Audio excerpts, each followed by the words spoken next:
आदिशक्ति जगत जननी जगदम्बिका के श्री चरणों में मेरा बारंबार नमन है, बारंबार नमन है, बारंबार नमन है।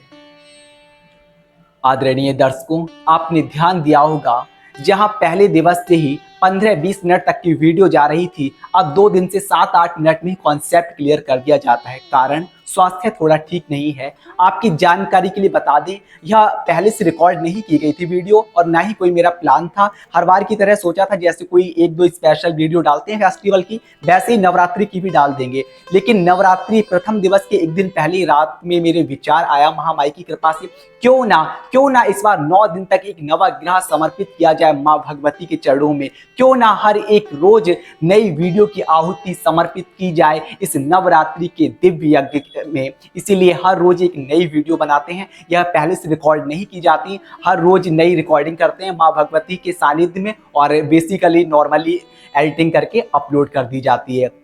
लेकिन एक्चुअली 2 दिन से थोड़ा फीवर भी आ रहा है और जीभ में छाले भी हो गए। कारण क्या हुआ, जैसे कि पहले से कोई प्लानिंग नहीं थी, तो भले ही माता रानी की कृपा से महामाई की गाथाओं को मैंने बचपन से ही अपने माता पिता से एवं पूर्वजों से सुना है संतों के सानिध्य में, लेकिन फिर भी वीडियो के हिसाब से अपने हिसाब से एक नया टच रखना पड़ता है, किस तरह से वीडियो प्रस्तुत करनी है। तो तैयारी में काफी टाइम लग जाता है, यहाँ तक कि मेरा मॉर्निंग इवनिंग का जो वॉक का रूटीन था वो भी टूट गया क्योंकि समय ही नहीं मिल पाता।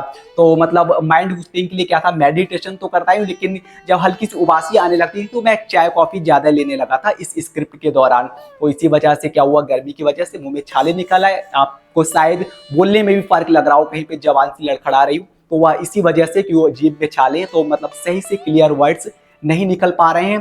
तो क्षमा कीजिएगा अगर कहीं पर कोई भूल हो जाए। और आज भी हम कॉन्सेप्ट को नॉर्मली शॉर्ट में ही क्लियर कर देंगे, लेकिन माँ भगवती की कृपा से जब यहाँ तक आए हैं तो इस पूरे नवग्रह को हम पूरे श्रद्धा भाव से समर्पित करेंगे और आप सभी का आशीर्वाद से हम आगे भी ऐसे सीरीज को लाते रहेंगे। तो आइए आज की सीरीज को आज के थीम के अकॉर्डिंग शुरू करते हैं।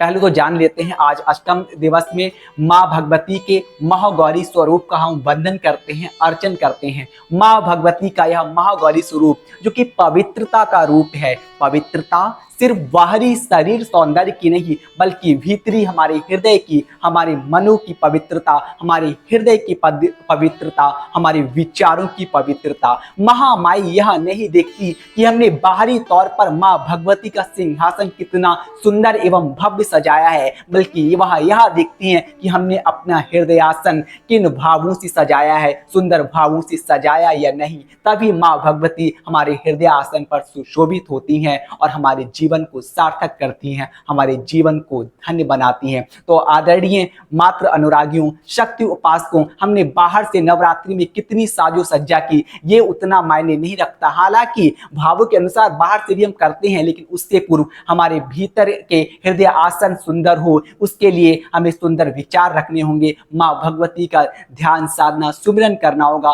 तभी हम माँ भगवती की कृपा को प्राप्त कर पाएंगे।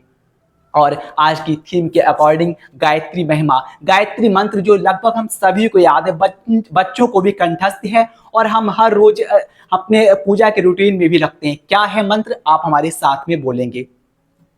ओम भूर्भुवः स्वः तत्सवितुर्वरेण्यं भर्गो देवस्य धीमहि धियो यो नः प्रचोदयात्।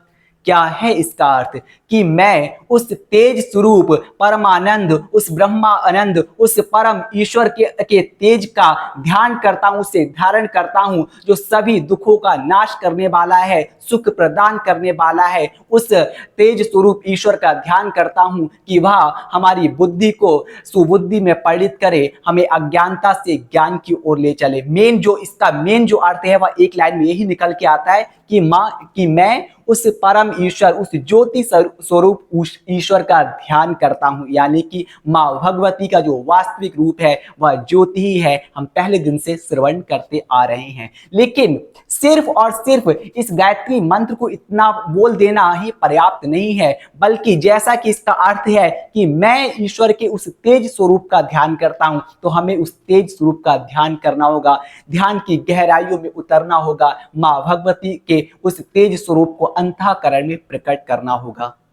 आदरणीय दर्शकों, यह गायत्री मंत्र की महिमा या फिर कोई भी दैवीय मंत्र या नाम जाप मान लो, इसकी महिमा बहुत है। ये ना केवल हमारे मन को ही सुसज्जित करती है, अपितु हमारे वातावरण को भी सुंदर बनाती है, हमारे पर्यावरण को भी सुंदर बनाती है जब इस मंत्र की तरंगे इस वातावरण में फैलती हैं।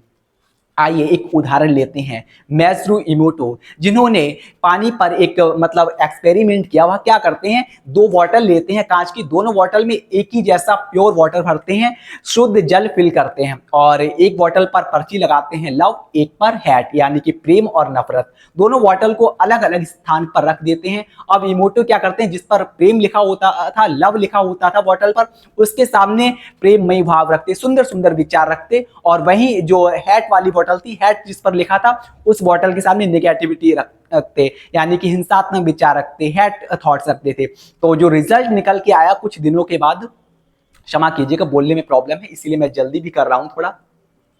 तो जो रिजल्ट निकल के आया कि जिस पर हैट लिखा था, जिन्हें नेगेटिव थॉट्स श्रवण करने को मिले, उस पानी के क्रिस्टल जो थे बहुत ही काले, बेढंगे, तितर वितर पाए गए। लेकिन वहीं जिस बॉटल पर लिखा था लव, प्रेम, जिससे प्रेममयी भावनाएं श्रवण करने को मिली, उनके क्रिस्टल स्फटिक जैसे पारदर्शी पाए गए। और यह सिद्ध हो गया हमारे मानसिक विचारों का प्रभाव न केवल प्रकृति पर बल्कि प्राकृतिक संसाधनों पर भी पड़ता है। इसलिए मायने रखता है कि हम यदि बाहर परिवर्तन चाहते हैं तो हमें भीतर परिवर्तन करना होगा, अपने मानसिक विचारों में परिवर्तन करना होगा। जब हमारे मानसिक विचार सुंदर होंगे तो हमारा जीवन स्वतः ही सुंदर हो जाएगा और देखते ही देखते हमारा समाज सुंदर हो जाएगा, हमारा राष्ट्र भी सुंदर हो जाएगा। लेकिन आवश्यकता है पहले अपने मन को सुंदर करने की, और मन सुंदर कब होगा, जब हम माँ भगवती का ध्यान करेंगे, कोई भी मंत्र जाप करेंगे, नित्य निरंतर हर श्वास में उस ईश्वर का, उस आदि नाम के स्पंदन का जाप करेंगे,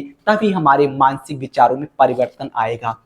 एक और उदाहरण लेते हैं त्रेता युग का। वह पंपा सरोवर प्रदूषित हो गया था। क्यों? उन तपस्वियों की मानसिक सोच के कारण, या उनका मानसिक प्रदूषण ही था जिसने पंपा सरोवर को प्रदूषित कर दिया था। लेकिन जब भक्तमयी शबरी का स्पर्श मिला तो वह पंपा सरोवर फिर निर्मल हो गया था, स्वच्छ हो गया था। यदि हम भी आज चाहते हैं या दूषित समाज जो कि पंपा सरोवर की तरह हमारे मानसिक विचारों से कुंठित हो गया, दूषित हो गया, इसे पुनः सुंदर बनाया जाए, निर्मल बनाया जाए, तो हमें भी माँ शबरी की तरह ध्यान की गहराई में उतरना होगा। भक्ति के तारों से अपने हृदय को झंकृत करेंगे, तभी हम सामने वाले के भी विचारों को परिवर्तित कर पाएंगे। और यह कोई मेरा पूरा अंधविश्वास नहीं, बल्कि यह भी साइंटिफिकली फैक्ट है कि हमारे विचारों से सामने वाले के विचार भी परिवर्तित होते हैं। जैसे कि लॉ ऑफ रिजोनेंट, इसमें क्या होता है, दो ऑब्जेक्ट लिए जाते हैं, एक ऑब्जेक्ट को एक फ्रीक्वेंसी दी जाती है, एक फ्रीक्वेंसी पे वाइब्रेट किया जाता है। वहीं जो दूसरा ऑब्जेक्ट होता है उसकी अपनी कोई फ्रीक्वेंसी नहीं होती है, वह इसके स्पंदन से स्पंदित होता है। ठीक इसी तरह से यदि हमारे विचार अच्छे होंगे, हमारी फ्रीक्वेंसी डिवाइन होगी, हायर होगी, तो सामने वाला व्यक्ति कैसा भी हो, नेगेटिविटी चाहे कितनी भी हो उसके भीतर, लेकिन हमारी जब हायर पॉजिटिविटी होगी, हमारा स्पंदन बहुत ही सकारात्मक होगा, दिव्य होगा, तो हम अपने स्पंदन से सामने वाले की नकारात्मकता को तुरंत खत्म कर देंगे, तुरंत रिड्यूस कर देंगे, और हमारे सकारात्मक विचारों का प्रभाव उस पर पड़ेगा। एक और उदाहरण लेते हैं, हार्वर्ड यूनिवर्सिटी। इन्होंने क्या किया था, चीनी की टैबलेट्स बनाई, गोली बनाई, और मरीजों को यह कहकर खाने के लिए दी, यह ओरिजिनल मेडिसिन है, यही वास्तविक दवाई है। जब मरीजों ने खाया तो आप हैरान हो जाएंगे जानकर, उनके रोग में 60% सुधार हुआ था, जबकि उन्होंने कोई दवाई खाई ही नहीं थी, सिर्फ चीनी की गोली दी। आखिर वह चीनी की गोली खाने से उनके रोग में सुधार कैसे हुआ? माफ कीजिएगा, शुरू में मैंने बोल दिया था, बोलने में बहुत ज्यादा दिक्कत हो रही, जैसे तैसे मैं बोल रहा हूँ माँ भगवती की कृपा से। तो उनके भीतर जब उन्होंने गोली ली, उन्हें कहा गया था कि यह ओरिजिनल मेडिसिन है, वास्तविक दवाई है, तो उनके भीतर वह भाव उमड़ गए थे। उनके विश्वास था कि हमने जब दवाई खाई तो हमारा रोग सही हो जाएगा। तो क्या हुआ, गोली तो सिर्फ चीनी की थी, फिर रोग उनका 60% कैसे ठीक हुआ? उनके मानसिक विचारों के कारण। इसलिए मायने रखता है कि हमारे मानसिक विचार कैसे हैं। हमारा मानसिक स्पंदन सही होगा तो बाहरी समाज भी अपने आप ही सही हो जाएगा। महर्षि महेश योगी, उनके अनुयायियों ने 1970-80 के दशक में अलग अलग शहरों में ध्यान सत्र लगाए। उन्होंने देखा जिस शहर में सामूहिक साधना कराएगी, मेडिटेशन कराएगा, ग्रुप मेडिटेशन कराया गया, वहां पर दुर्घटनाएं कम घटित हुई, आपदाएं कम आई, हिंसात्मक अपराध कम हुए, क्योंकि वहां ध्यान की सकारात्मकता फैली रही थी। जॉन्स हॉपकिंस यूनिवर्सिटी ने क्या किया, उन्होंने भी अपने पेशेंट से मेडिटेशन कराया, रोगियों से ध्यान करवाया, तो उनके भीतर भी ना केवल स्ट्रेस हार्मोन्स कम हुए, ना केवल उनका इम्यून सिस्टम ठीक हुआ, बल्कि कैंसर जैसे मरीजों की भी रोग प्रत्याशा में सुधार हुआ था। ऐसे एक दो उदाहरण नहीं, अनेक उदाहरण हैं जो इस बात को सिद्ध करते हैं कि हमारे मानसिक विचारों से, हमारे मानसिक स्पंदन से यूनिवर्स में भी परिवर्तन आता है, इस पर्यावरण में भी परिवर्तन आता है और हमारे विचारों से सामने वाला भी परिवर्तित होता है। इसलिए आवश्यकता है उस गायत्री की महिमा को, उस तेज को समझने की, उसे अपने अंतःकरण में बसाने की, तभी हम माँ भगवती की कृपा को प्राप्त कर पाएंगे। और मैंने स्टार्टिंग में ही बोल दिया था, आज बिल्कुल भी शरीर इजाजत नहीं दे रहा है, लेकिन मैं इस नवग्रह को बीच में ही छोड़ना नहीं चाहता था, इसलिए मैंने आज शूट किया है। और इन्हीं शब्दों के साथ महामाई के चरणों में प्रार्थना करते हुए मैं अपनी वाणी को यहीं पर स्थित करना चाहूंगा। जय माता दी, धन्यवाद।